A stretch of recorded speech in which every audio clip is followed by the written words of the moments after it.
பிரபல முன்னணி சினிமா தயாரிப்பு நிறுவனம் எல்லாம் தற்போது மூடப்பட்டு விட்டது. ஆனால் இப்போது சினிமாவில் விவரம் தெரியாத இளைஞர்களே தயாரிப்பாளர்களாக 1000 கோடியுடன் வந்துவிட்டார்கள். இவர்கள் 1000 கோடி 50 கோடியில் படம் எடுப்பது பிரச்சனை இல்லை. இவர்களுக்கு அந்த பணம் ஏது என்ற சந்தேகம் தான் உலா வருகிறது. ஆனால் இவர்கள் எல்லாம் தமிழகத்தின் துணை முதல்வர் உதயநிதியின் நண்பர்கள் என்ற தகுதிதான் என கூறப்படுகிறது அரசியல் வட்டாரத்தில்.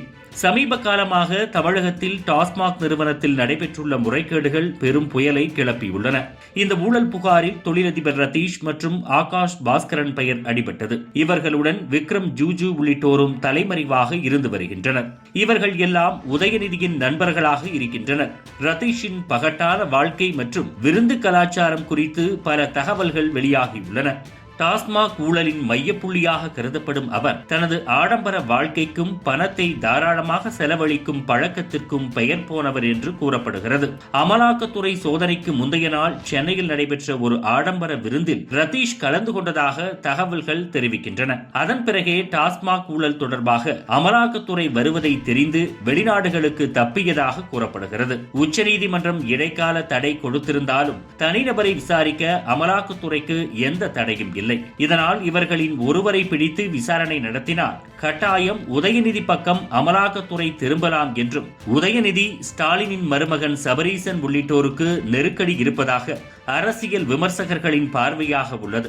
இதற்காகத்தான் சமீபத்தில் முதல்வர் டெல்லி பயணம் மேற்கொண்டு வந்ததாகவும் துர்கா ஸ்டாலின் தனக்கு தெரிந்தவர்களிடம் தொலைபேசி மூலம் உதவி கேட்டு வருவதாகவும் கூறப்படுகிறது.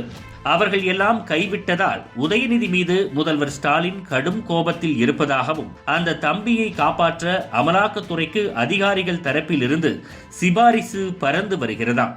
இந்த இளம் வாலிபரை காப்பாற்ற IAS மற்றும் IPS என முக்கிய அதிகாரிகளும் கூட வியூகங்கள் வகுக்கிறார்களாம். ஆளும் வாரிசுக்கு கூட இவ்வளவு லாபி வேலைகள் நடக்கவில்லையா? வாலிபரை காப்பாற்ற அங்கே இங்கே என தொடங்கிய லாபி வேலைகள் ஒரு இளைஞரை நெருக்கடி வளையத்திலிருந்து மீட்க இவ்வளவு பெரிய கூட்டமா என அமலாக்கத்துறையின் அதிகாரிகளே மிரண்டு போனார்களாம். ஒரு கட்டத்தில் நீங்கள் அந்த சீட்டில் இருக்க வேண்டுமா என்பதை முடிவு செய்து கொள்ளுங்கள் என்கிற அளவுக்கு சில உச்ச அதிகாரிகள் அமலாக்கத்துறையின் அதிகாரிகளை மிரட்டுகிற அளவுக்கு போனார்களாம். பணமும் செல்வாக்கும் என்னவெல்லாம் செய்கின்றன என திகைத்து கிடக்கிறதாம் அமலாக்கத்துறை. ஆனாலும் டாஸ்மாக் தொடர்பான இந்த வழக்கு CBI வசம் செல்லலாம் என கூறப்படுவதால் ஸ்டாலின் தரப்பு ஷாக் அடைந்துள்ளது. இதுபோன்று முக்கிய நிகழ்வுகள், அரசியல் தகவல்களை ஆழமாகவும் மாறுபட்ட கோணத்திலும் அறிந்து கொள்ள மறக்காமல் உங்கள் IND தமிழ் 24x7 பக்கத்தை பின்பற்றிக் கொள்ளவும். உங்கள் ஒவ்வொரு ஆதரவும் இதுபோன்று பல நிகழ்வுகளின் பின்னணியை அறிய உதவும்.